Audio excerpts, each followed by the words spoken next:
Israel defence ഫോഴ്സിന്റെ 2025 സൈനിക പ്രവർത്തനങ്ങളുടെ രൂപരേഖ പുറത്തുവിട്ട സൈന്യം Gaza, Lebanon, west bank, Iran, Yemen എന്നിവയുൾപ്പെടെ സ്ഥലങ്ങളിൽ നടത്തിയ ആക്രമണത്തിന്റെ വിവരങ്ങളാണ് സൈന്യം പുറത്തുവിട്ടത്.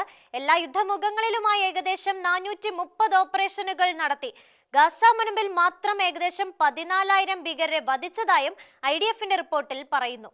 2025 Gaza, Lebanon, west bank, Iran, Yemen എന്നിവയുൾപ്പെടെ സ്ഥലങ്ങളിലെ സൈനിക പ്രവർത്തനങ്ങളുടെ രൂപരേഖയാണ് ഇസ്രായേൽ സൈന്യം പുറത്തുവിട്ടിരിക്കുന്നത്. റിപ്പോർട്ട് അനുസരിച്ച് IDF ഈ വർഷം ഏകദേശം 3,07,000 റിസർവ് സൈനികരെ അണിനിരത്തി എല്ലാ യുദ്ധമുഖങ്ങളിലുമായി ഏകദേശം 430 ഓപ്പറേഷനുകൾ നടത്തി. ഏകദേശം 20,900 ലക്ഷ്യങ്ങൾ ആക്രമിച്ചു. ഗാസ മുനമ്പിൽ ഏകദേശം 14,000 ഭീകരർ കൊല്ലപ്പെട്ടതായും ആയുധ ഡിപ്പോകളും കമാൻഡ് സൗകര്യങ്ങളും ഉൾപ്പെടെ 19,500-ലധികം ഭീകരാടിസ്ഥാന സൗകര്യങ്ങൾ നശിപ്പിക്കപ്പെട്ടതായും സൈന്യം പറഞ്ഞു. ലെബനനിൽ ഏകദേശം 380 ഹിസ്ബുള്ള പ്രവർത്തകരെ കൊലപ്പെടുത്തിയതായും ഏകദേശം 1000 ലക്ഷ്യങ്ങൾ ആക്രമിച്ചതായും IDF റിപ്പോർട്ട് ചെയ്തു. അതേസമയം ഭീകര സംഘടനയുടെ 1920 വെടിനിർത്തൽ ലംഘനങ്ങൾ രേഖപ്പെടുത്തിയിട്ടുണ്ട്. വെസ്റ്റ് ബാങ്കിന്റെയും മധ്യ ഇസ്രായേലിന്റെ മറ്റു പ്രദേശങ്ങളുടെയും ഉത്തരവാദിത്വമുള്ള സെൻട്രൽ കമാൻഡ് ഏകദേശം 230 തീവ്രവാദികളെ വധിക്കുകയും 1,200ഓളം ഹമാസ് ഭീകരർ ഉൾപ്പെടെ 7,400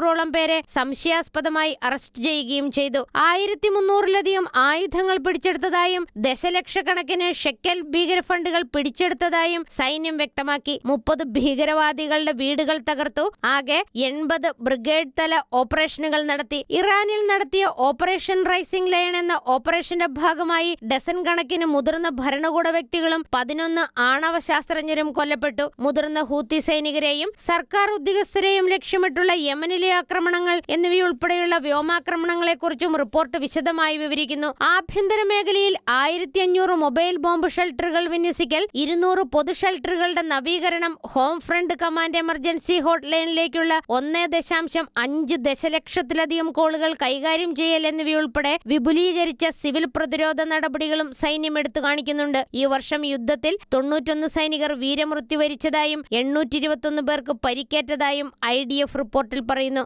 ഇന്റർനാഷണൽ ഡെസ്ക്, ഷെക്കൈന ന്യൂസ്.